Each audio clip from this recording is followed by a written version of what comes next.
कधीच नाही चुकणार तुमचे फेवरेट टीव्ही शोज झी5 सोबत, तेही एकदम फ्री।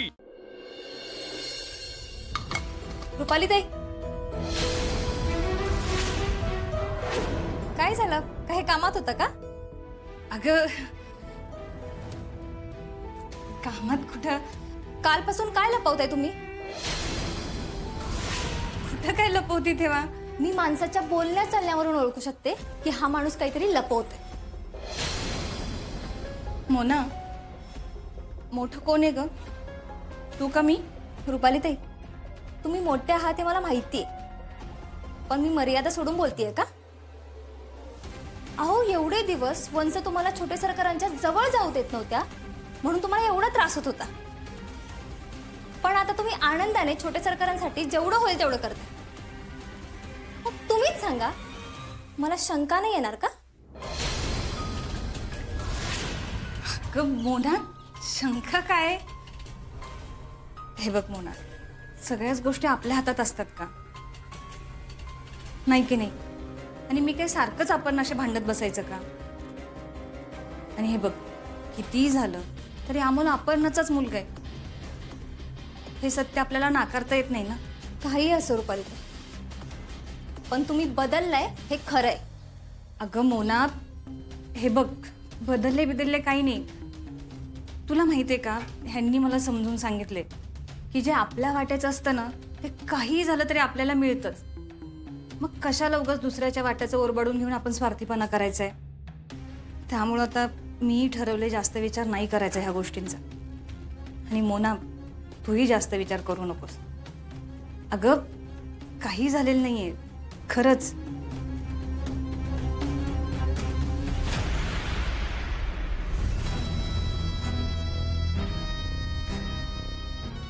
माणसं ओळखायला या मोनाची नजर नाही चुकायची। तुम्ही काहीतरी लपवताय आणि हेच खरंय। पण मी पण मोना आहे रुपाली ताई, लवकरच सगळं शोधून काढते की नाही बघाच तुम्ही।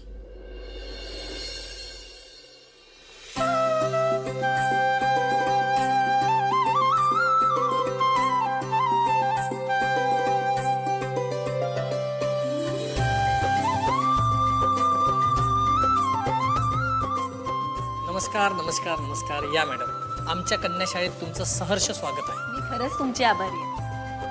मुलींच्या प्रोत्साहनासाठी तुम्ही हा कार्यक्रम ठेवलाय हे बघूनच मला खूप छान वाटतंय। हो मॅडम, या।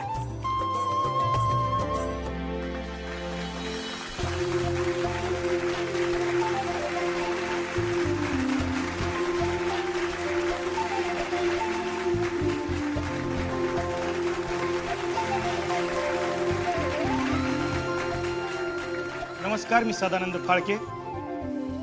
तुमच्या या सर्वांचं आजच्या विद्यार्थिनी सबलीकरण या कार्यक्रमासाठी मनापासून स्वागत करतो।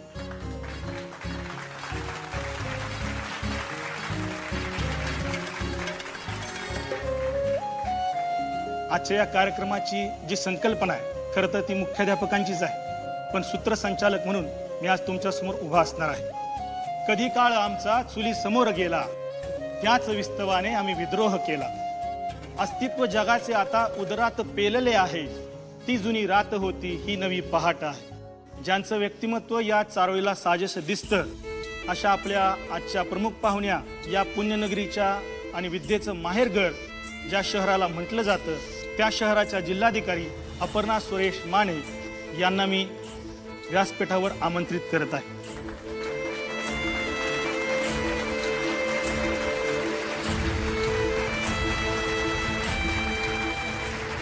मी आपल्या सर्वांकडून आपल्या मुख्याध्यापकांना विनंती करतो की आपल्या प्रमुख पाहुण्यांचं पुष्पगुच्छ देऊन त्यांचा सत्कार करावा।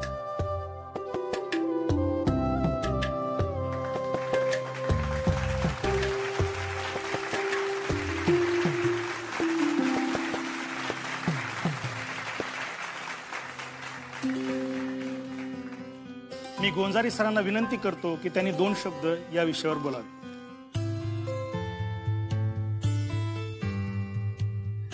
नमस्कार।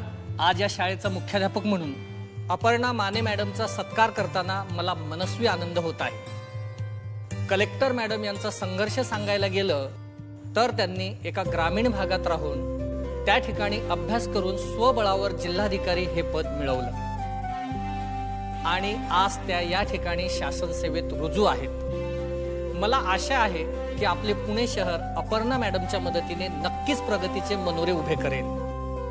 मला माहित आहे की आपण सगळेच अपर्णा मॅडमच्या मार्गदर्शनासाठी थांबलेले आहोत। मी जास्त न बोलता त्यांना व्यासपीठावर सर्व मुलींना मार्गदर्शन करण्यासाठी बोलवतो। प्लीज मॅडम या।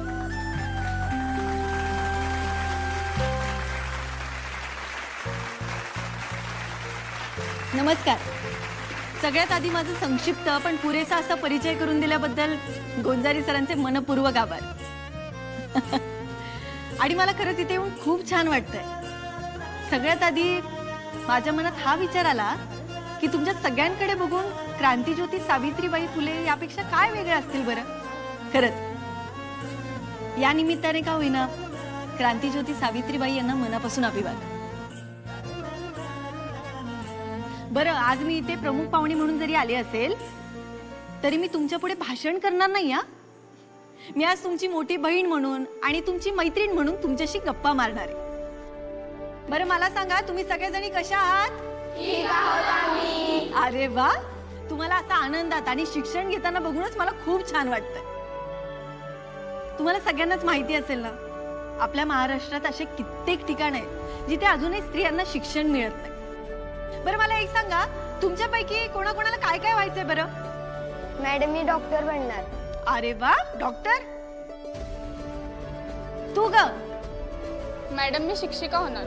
मॅडम मी पायलट बनणार आहे। अरे वा, पायलट। मॅडम मी आर्मी जॉईन करणार आहे। अरे वा, तुमची स्वप्न पण किती मोठी आहेत। तुमची स्वप्न ऐकूनच मला भारी वाटतंय। पण मला एक सांगा, तुमच्यापैकी कोणाला असं नाही वाटत की आपण समाज सुधारक व्हावं? म्हणजे मॅडम?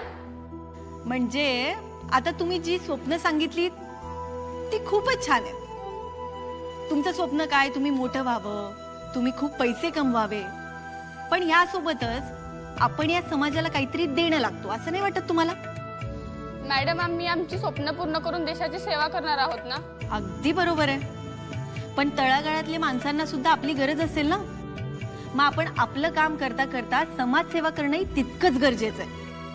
हो, पण ही समाजसेवा कशी करायची मॅडम? अन्यायाच्या विरोधात वाचा फोडू, बस। आज आपल्या देशात कशाला आपल्या शहरात कित्येक महिलांवर अत्याचार होत आहे, आणि जर हे सगळं थांबवायचं असेल तर आपणच एकमेकींची मदत केली पाहिजे ना। तुम्हाला पटतंय का सगळ्यांना? हो मॅडम। मग आपणच जर असे हात टेकले तर आपल्याला सक्षम बनवणाऱ्या सावित्रीबाई फुलेंना किती वाईट वाटेल सांगा बरं। आपल्या आई वडिलांना आपला खूप अभिमान वाटेल। यासाठी आपण काय करू शकतो ना, ही जिद्द उरी बाळगून मग पुढे चालायला लागेल। अहो, शिवबांना घडवणाऱ्या जिजाऊ साहेबांचा आदर्श डोळ्यापुढे घ्या। आपल्या समाजात आपण काय बदल घडवू शकतो ना याचा प्रयत्न करा, आणि सगळ्यात महत्त्वाचं स्वतःसाठी उभं राहायला शिका। ज्या दिवशी तुम्ही स्वतःसाठी उभं राहायला शिकाल ना, त्या दिवशी कोणाचीच हिंमत नसेल तुमच्याकडे वाकड्या नजरेने बघण्याची। झी5 ॲप डाउनलोड करा आणि पहा सर्व एपिसोड्स एकदम फ्री।